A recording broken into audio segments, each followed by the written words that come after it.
I think we honed our senses for beauty, for good design, by watching other organisms. You watch an eagle land or soar, and you're like, that's good design. That's where we learn good design. As human beings, we have a challenge on our hands. We need to think about how we can design an existence on this planet that's not only sustainable, but regenerative. Meaning it gives back to the earth. And while this might seem like a big task, as this week's guest points out, we have so many teachers to turn to in how to do that. Author and biologist Janine Benyus popularized the term biomimicry after writing the book on it in 1997. It's an invitation to turn to other organisms for design inspiration that's both functional and elegant.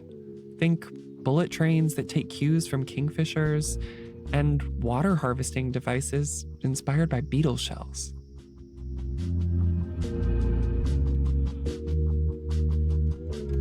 My name is Willow Defebaugh, and this is The Nature Of.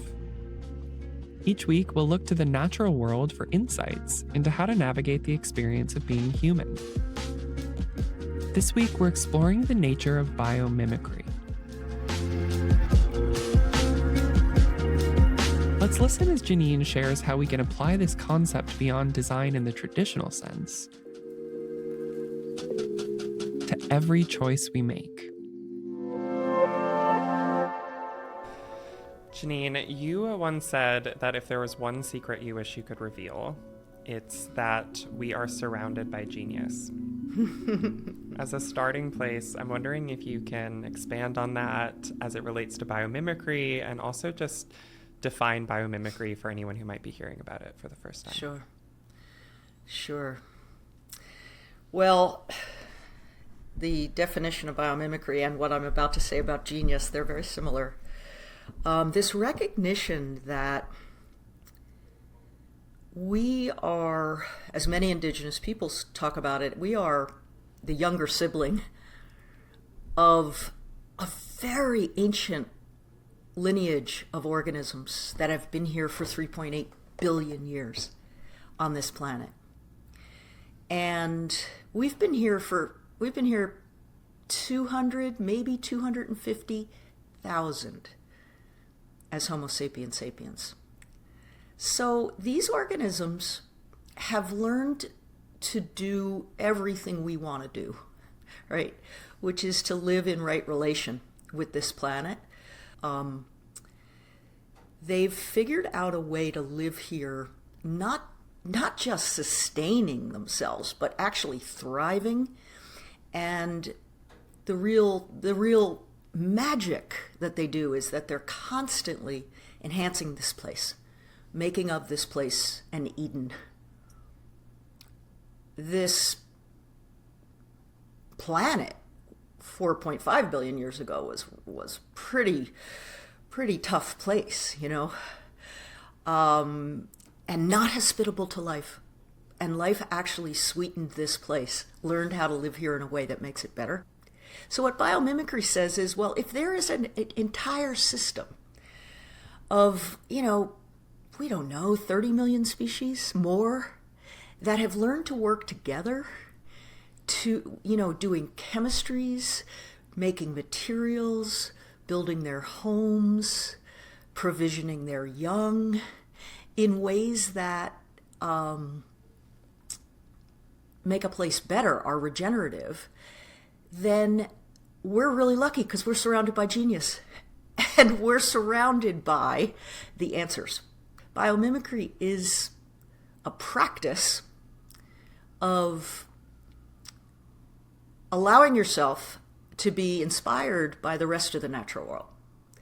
Each time you go to make a new design, each time you go to make a decision, you say to yourself, here's the practice. You say to yourself, what has already solved what it is I'm trying to solve? And how? And it's usually many, many organisms who have done it. And you have, they gift us with their genius. They gift us with these solutions that have been co-created with the earth. They're earth approved. They're earth savvy, right? They're earth enhancing.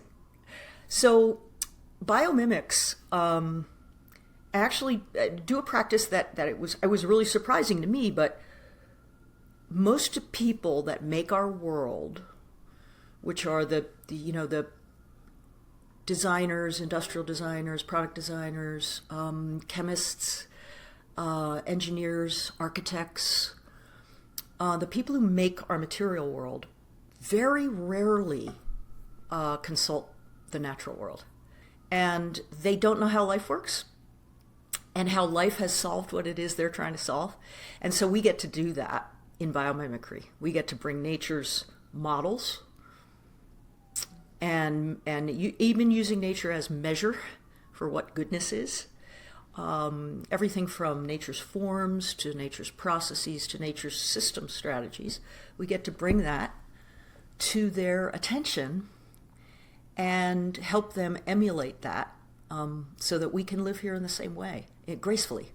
I'm so happy that you ended on that word gracefully, because I've heard you say that life has really, it has learned how to get good at life, how to create the conditions for life, and how to thrive. But you've also said that it does so gracefully. And I love that because when you really study the natural world, so much of the design, it's so elegant. It's breathtaking. And I'm wondering if you can just share some of your favorite examples of biomimicry in practice. Oh, my goodness. Oh, there are so many. There are so many. I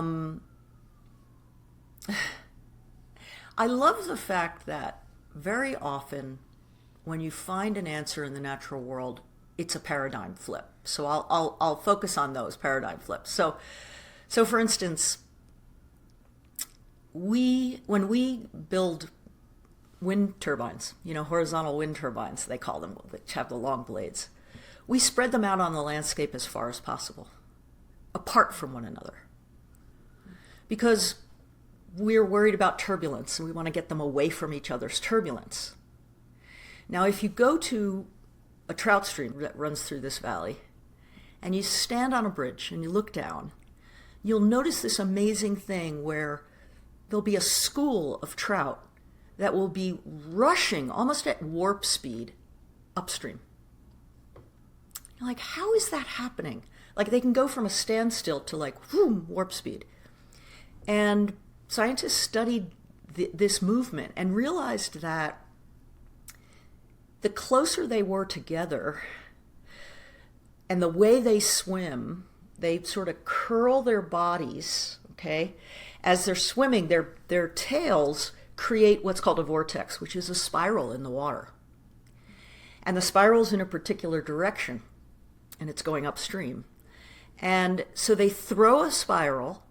The fish right behind them and next to them curls its body into that spiral and gets flung upstream. And of course, it's doing it for the next one. It's doing it for the next one. So a guy named John DeBerry, he said, well, why don't, instead of taking wind towers and moving them as far apart as possible, why don't we use vertical towers, which are kind of like a helix, I don't know if you've ever seen those vertical ones, and put them as close as possible. So that, and he did, and he did this out out in California, and he put them close together, or at particular spaces where, as one turned, it would create a vortex, which would send the next one turning even before the wind hit it. And he was getting 5 times the wind power of a wind farm that would have taken up so much more land. We're familiar with pigments, like flowers have pigments, but the most brilliant colors in the natural world, the butterflies and the hummingbird gorgets and they are, and insects, metallic looking insects. That's not pigment. What they do is they create structure out of the same common material that their wings are made out of, say the morpho butterfly. It's chitin. Their whole body is made out of, that's another trick, right? The whole body is made out of the same material so that when you go to recycle it, It's great food, right? But it's chitin. It's a chitin composite. And as they're doing their wings, the last few layers are structured. It's structured in such a way to play with light so that when light comes in, it refracts and it bounces back in a way that amplifies the color blue. A few millimeters over, that same material is laid up in a new way to project the color yellow to your eyes. Or black, the deepest blacks, right? And what we do when we use pigments, that's why textiles are one of the most unsustainable industries. And a lot of it is because of dye. All the black colors that we all love, all the designers love to wear, those are the worst. And so our rivers are just full of these dyes and now people are starting to do that. They're starting to create structures that reflect and refract light in such a way to create the color blue or create the color black to your eye. And you can just tune what you want, whether it's a fiber or something that you can apply as a paint, which is a pigmentless paint that dries in a certain way to create that color. And it's 4 times brighter than pigmented color, and it doesn't fade. Pigments are chemicals that are really they're expensive to make for the organism, energetically and materially expensive. So a lot of them choose not to. They found a more efficient way to do it. Exactly. And a more beautiful way, speaking of beauty, yeah. And, there's something so clarifying when you speak about biomimicry in some of these examples, which is that it is simply about aligning with how life works. I love the way that you phrase that, right? And our challenge is, for our species almost, is where have we fallen out of alignment with how life works? Yeah. And it feels like it's such a win-win, right? Because, okay, the example you just shared of it's more efficient and there's less waste and it's even more beautiful. I'd love to place this conversation also in context, in time. So you first wrote the book on biomimicry in 1997, right? Yeah. I'm curious, how has your understanding of or approach to biomimicry adapted and evolved over the years, particularly as climate change has unfolded? Small question, just... Yeah. A lot of people in the media are very fascinated by the product side of biomimicry, the cool, the cool, no pigment paints and things like that. And that's a small scale, and what's smaller yet than that is the biomimetic ways of manufacturing, ways of working with materials, right? But now we're starting to also work at a larger systems level with some of our larger artifacts. And it's like, well, what does biomimicry have to say about city planning? What does biomimicry have to say about a building and its site, right? And I think it's some of our most impactful work right now. It is we have a learning cohort of companies, universities, cities that are saying to themselves, what if we took as our standard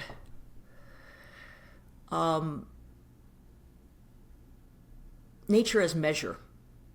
What if we said that our building and its site should perform or function like the wildland next door? So then you say to yourself, okay, well, what does that mean in practice? So what we do is we go to the wildland next door. Literally, we find a place, and we're building data centers with Microsoft. We're building, we've got Ford Motor Company. We just did 4 of their facilities. We're doing factories for Interface. I mean, these are not, these are things that are popping up like mushrooms, but they don't act like mushrooms, right? So so what we do is, we go and we measure the ecological gifts that are coming from the wildland next door.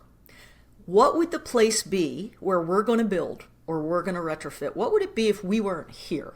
And each place has an ecotype. So you can say, okay, this part of it would be a meadow, this part of it would be a forest, this part of it would be a riparian area. So then we go and we find the most intact examples of that, not 200 years ago, but today. The best, highest performing, highest functioning, healthiest place. And we go in and we say, we have 21 ecosystem services or gifts. What those are like, how much water are you storing, forest? How much air are you cleaning? How much soil are you building? How much wildlife are you, what's your wildlife support? How much wildlife support do you have?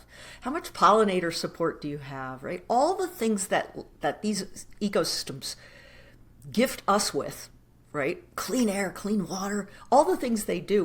We come back to the building site, we sit with the engineers, and they're going to build a factory and a parking lot. And we say, these are like gallons per minute, of water stored or water cleaned. And we say, you have to clean this much water, clean this much air, support this much wildlife, abate this much noise, transform this much pollution. And they're like, well, wait, whoa. And you're going to send all of that beyond your borders, right? It's going to be goodness beyond borders. It's going to go downstream. The water's going to go downstream cleaner. The air is going to go downwind cleaner. You're basically going to give these gifts to your surrounding neighborhoods, which, by the way, are usually zip codes that have not had something nice happen for a very long time. And so we have some interesting conversations at the design table, as you can imagine. I bet. Like, why should we do this? It's not our property that's going to get improved. Well, your property will. It's going to be a lush and livable place for your employees. How about that? What's most important about that and how biomimicry can really have a deep change is that changes the paradigm of who we think we are on this planet. And what is our role as a human being? We've been sort of, in our young life, as a young species, we've been taking all of these gifts, but not giving back anything of value, right? So that's the paradigm shift. Ecosystems are generous. We talk about regenerative. The word generative, to me, it's generous. They're constantly producing this abundance beyond their borders. There's something that you shared that really stuck with me, that this is really, it's an existential question, right? That's at the heart of this, which is, what role do we want to play, and who are we going to be as a species? Because you can imagine that every single conversation in every design room, every conference table would ultimately come down to that question of, well, why? Why should we do this? Why should we care? Yeah. And that comes down to, who do we want to be? And I absolutely am going to carry with me generative, the root of that being generous, because that is such a beautiful reminder. And I'd love to bring this into the personal for a second, which is, there's an element to this. You've spoken about this before, that learning from nature, seeing nature as a teacher, it requires also a humbling of ourselves, a stillness, right? And you mentioned the word practice a few times. So I'm curious, what does it look like in practice for you? Like, how do you practice biomimicry in your just everyday life as a human being trying to navigate being human? I completely do. My partner and I live on 8 beautiful, beautiful acres that we were on the healing team with. On the healing team, because when we bought it, it had been very, very heavily overgrazed by horses and abused. And so we've been here 34 years. It took us about 12 years to bring native grasses back and to restore the 2 ponds that are on the property. And so there was a lot of me doing biomimicry and Laura doing biomimicry because there's nothing more humbling than realizing that you're not going to be the hero that, fixes this place. That's not what happens. All right? All you can do is set the table and be hospitable for the organisms, the real healers that are going to come in, right? And so how do you do that? You're constantly saying, how do I create a place that is welcoming, right? And then you have to constantly go to welcoming places to see the patterns, right? Like we had the pond that's closest to our property on the south side. It's right outside our door. When we first opened it up, we had all this thing. It's a plant called duckweed, smallest flowering plant, and it's just like these little sequins, and they just spread. They spread like they double every 24 hours. So it's like and so it was like, what is happening here at this pond? What's going on at this pond? So the practice is you quiet human cleverness by not trying to do it in your head. I mean, I would literally find myself going to the internet to figure out what to do, and I'm like, wait a minute. Go find an example of a healthy pond and figure out what's going on there. So I did live near national forest wilderness, surrounded by wilderness. So I did. And immediately I realized this is cold. There's a flow here. Our pond is warm. There's no flow. I mean, it sounds simple, but we were rubes, we didn't know. And what we realized was that 40 years of silt from the agricultural fields up above had come and smothered 4 springs that were in the property, in the pond. And when we got in the water, we could find the cold spots, swim over to the cold spots. So it was a matter of removing those so that the water would rise, cold water would rise, come up, and then start to flow and then go over and take that duckweed with it. And we had spent, so many weekends scraping raking duckweed. Go to a place. So the steps are quiet human cleverness. Listen. Listen without hunting for the next sound is what we call it. Because you're not hunting. You're not hunting for an answer. Listen without hunting for the next sound. Listen. Go to a place that works and listen. Then echo what you hear. Echo it. Try to emulate it. Again, you're going to have to go back. It's a deepening conversation with the organism or the ecosystem, says Wes Jackson. You got to go back a lot. How does this really work? So echoing. The 4th step is a really important one, and after 28 years, I find like we're finally starting to hopefully formalize this one in some way, in some meaningful way. But the 4th step is giving thanks. Not new for our indigenous brothers and sisters, but definitely new for Western industrial culture. Giving thanks. What is the way to give thanks? The one that really is going to stick with me is listening without hunting for the next answer. That is... The next sound, yeah. Next sound. That is powerful. We're so acquisitive, acquiring as a little young species. I guess there's another part of this that I don't get to talk about as much, but it's super important that you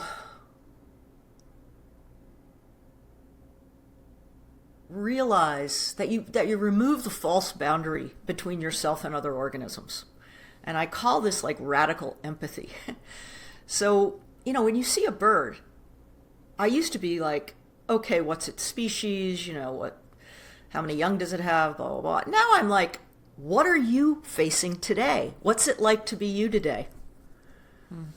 Let me watch you in minus, I'm looking out right now. Let me watch you, chickadee, in -6. How are you staying warm?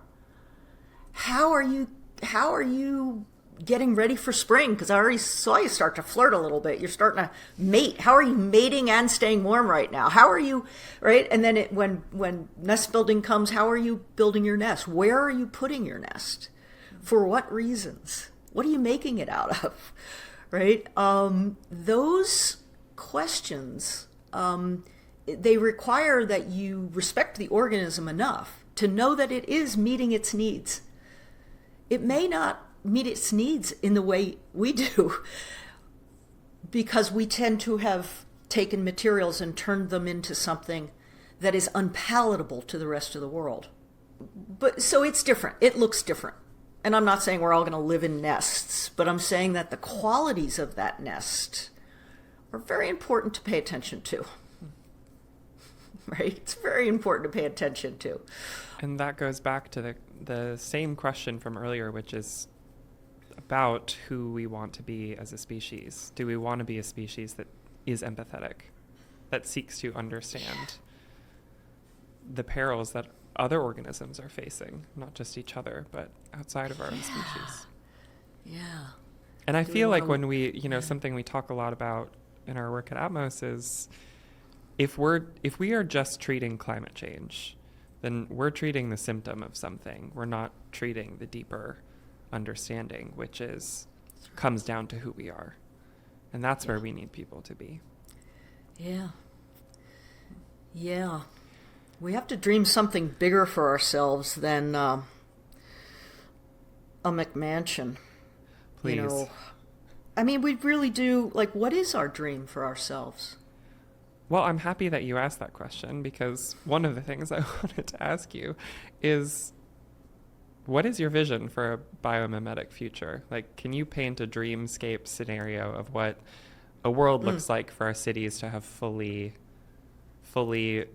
integrated nature's intelligence into the way we live? Mm-hmm. Yeah, I think about that all day long. Share the dream with us. All day long. Let's fly into the city on a completely transparent plane so you can see down, and completely silent. And probably hydrogen run, so water vapors is its output. And you come into the city, you fly over a wilderness area, and we've managed to give nature half, to save half for nature. People live in there, but we're not as intensively converting wildlands anymore. You fly over, and it's clear air, clear water, bird song, fragrant soils. You can imagine yourself hiking there. And then you fly into the city of Missoula, Montana, say, and it doesn't change. It looks different, but it doesn't change. It's still fragrant, cool air, clean water, right? It still functions like that wildland. It has begun to function like it. And actually, the wildland is thankful. The watershed is thankful that we're there. Because of what we produce from all of our humanly energy is abundance. We produce more nutrition for organisms. We produce better habitats, both within the city and beyond our borders. So we're living in a way that is truly, truly reciprocal. That's how I think of it, and that we don't have the guilt or the loneliness that we have now. That we truly feel. A lot of it, when I dream about this, I dream about how it would feel to feel at home on this planet. Not as an interloper, not as somebody who's like trying to get off the planet because we kind of messed this one up, but somebody who is like at home. A really good, a good citizen of this planet, right? Somebody who gives back as much as we are given, if not more. And that we use our brilliance for that, right? And I think, our products will, like I said, they may not look like the natural world, right? But they're going to function like it. So there is going to be a feeling of being at home, even with our manufactured artifacts.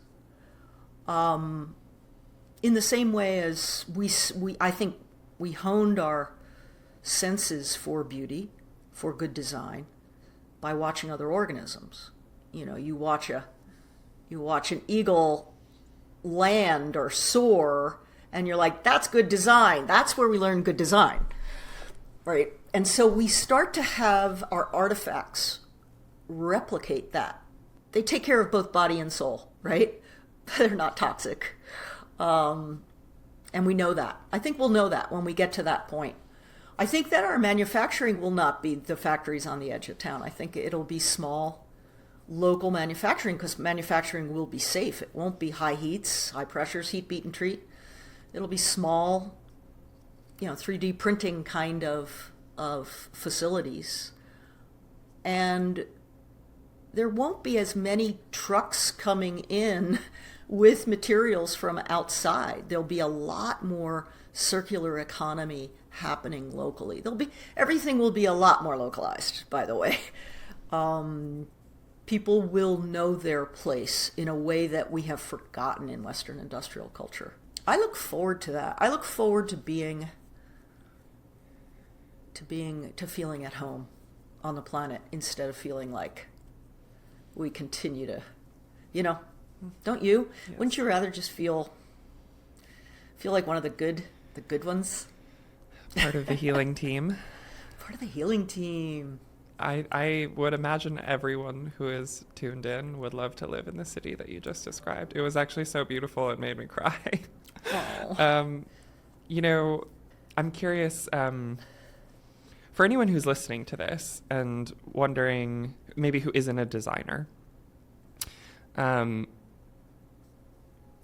anyone who's wondering how they can incorporate biomimicry into their work. Yeah. Is that something that you're thinking about? What advice might you have for them? Sure. Absolutely. Yeah, we're all designers. You even design your day. You design a party. You design lots of things. It's any time that you think with intention. Oh, I love that reframe. Thank you. We're all designers. So you have many choices. And so with each choice, the big question is, does what I am about to do create conditions conducive to life?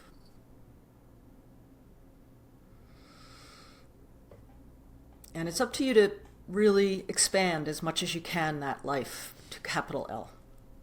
Other people who don't look like you, people who don't worship like you, people who you think of as different than you. And then do as Aldo Leopold said and expand your circle of kinship. Is it good for all life? That's a big question, but what I would say is that as you make purchasing decisions at work, as you make decisions about how to create even a corporate culture or a company culture, your small company culture, is it good for life? Is it good for the life of your employees? Is it good for life, walk outside the place where you have your office, say, if you do work somewhere. And don't say to yourself, well, I only lease this place. It's not mine. It's not my responsibility. It's always your responsibility. That question will keep you occupied as a Cohen for a long time, a long time. And then there are lots of ways, there are lots of help with, now with how to make choices that are more sustainable. And I would encourage you to go even deeper and try to get as local as you can. Do it in like concentric circles. Make sure that you're locally creating conditions conducive to life. Locally. And if that means buying a local product instead of something from really far away, do that. If you have a backyard, do project positive kind of work. Create ecosystem services in your backyard. If you have a balcony, do it in your flower pots, right? Like it's I think taking that agency and saying, what I'm going to do is create a set of positive benefits that come from me, and I'm going to learn how to do that by seeing how life does it. Amazing. Yeah. So, yeah. I love that you said it's always your responsibility.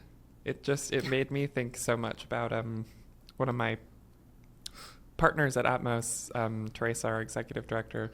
She always says, if you have a role, then you have responsibilities. And we all play so many roles. You know, we are sisters, daughters, citizens, organisms, parts of ecosystems. And that's right. Asking ourselves those questions, I think. That's right. It's so beautiful. We're embedded in mutuality, says Andreas Weber. We're embedded in mutuality. And to remember that, like all the critters that are inside of you, what have you done for them today, right? Look, because they're helping you in so many ways. They're your immune system. They're part of your brain, you know, all those microbes. You feeding them good. Got to take care of them, you know. And then where else are you embedded? Are you taking care of the entire web of relationships that you are a part of, which include the natural world? And it doesn't matter if you're in a city, all the better. I grew up in New Jersey, you know. I mean, you find your wildernesses locally. Find your wildernesses. Okay, I have one last question for you. What is the most or one of the most profound lessons you have personally learned from the natural world for your life? Save the best for last. Oh. Well, I tell you this, my biggest teacher really is this land. It really is. And one of the biggest things that is just still something I work with and go, what does this mean in other parts of my life? How I could apply this in other parts of my life. But when we got here, it was 100% Russian spotted knapweed, which is a invasive that is allelopathic, meaning it puts poisons out. It's from Russia. It makes great honey, so beekeepers brought it in. And it creates sort of little biological deserts around itself. It is I have a lot of respect for the plant. It's amazing. Tens of thousands of seeds every year, and it lasts about 12 years, you know. Anyway, it was 100%. And for the first, and it took 12 years, but it was always about, it was a war, right? It was always about how to get rid of it. How to get rid of it. And when we focused on how to get rid of it, we only got so far and actually didn't feel great about it. And we refused to use chemicals, you know, so we're using goats and stuff like that. Then we realized, what if we add something instead of subtracting something? So we started to broadcast seed, and I do this because we just walk around with this thing that you carry like a baby's on your stomach, and it has seeds in it. And every year we would have different kinds of grasses in a different mix. And we would walk behind the goats, and they would kick up the, ground, and we would broadcast seeds. The seed just kept adding and adding and adding diversity. And one year, it was amazing. It did flip. It flipped like in a phase change. It was unbelievable. And, it was terrifying because the year it flipped to another weed. The entire thing was another weed, an annual weed. But the year after that, all that diversity came in. And what was happening as we watched was that all this stuff that we'd added, all the diversity we added, that's what healed the land. It wasn't about taking away the thing that we were all focused on in a warlike way. It wasn't about that. It was about giving the grasses, the forbs, the legumes what they needed in order to flourish. And then they took over because they were natives, and they spread and persisted, and the knapweed slowly moved to its small amount that it is out there now, rather than taking the whole thing. So there's something about that I'm still working with, is when I think that I need to remove something, I mean, politically right now, of course, what do I need to add instead? What diversity will flourish here? I think that speaks volumes for this particular moment. It's perfect. Mm-hmm. Exactly. I have to keep reminding myself, so thanks for asking me. I have to, it's kind of our motto right now as an organization this year is, in our role as storytellers in the media, is how can we move just from what's wrong to what's right, and how do we get there? And I think so much of how we are oriented as a culture is to focus on the wrong, what we have to do away with, what we have to remove. And and that's important, and we have to name it. Yep. And we're not going to get somewhere else until we also think about what we need to bring in, what we need to cultivate, what Absolutely. The alternative is. We're really good once we remember that we can do something positive, and then what is negative does get overshadowed, and it goes back to its corners. I have to believe that. I do as well. In thinking about how to apply biomimicry to my everyday life, I was really struck by Janine's invitation to ask ourselves before making any decision, will this be conducive to life? What would it look like to ask ourselves that question before every choice we make, whether it be taking on a new project at work or texting our ex back? So, in lieu of the usual prompts that I offer at the end of each episode, this week, I'm going to invite you to practice asking yourself that question before every decision you make. Will this be conducive to my life, and life with a capital L? For additional information on biomimicry and Janine's work, follow the links in show notes. The Nature Of is an Atmos podcast produced by Jesse Baker and Eric Newsom of Magnificent Noise. Our production staff includes Julia Natt, Eleanor Kagan, and Daniel Hartman. Our sound designer is Kristen Muller. The executive producers of The Nature Of are me, Willow Defebaugh, Teresa Perez, Jake Sargent, and Eric Newsom. Atmos is a nonprofit media organization focused on the cross-pollination of climate and culture. In addition to our podcast, we deliver award-winning journalism and creative storytelling through a biannual print magazine, daily digital features, original newsletters, and more. To support our work or this podcast, see our show notes or visit atmos.earth/biome. That's atmos.earth/BIOME. I'm your host, Willow Defebaugh, and this is The Nature Of.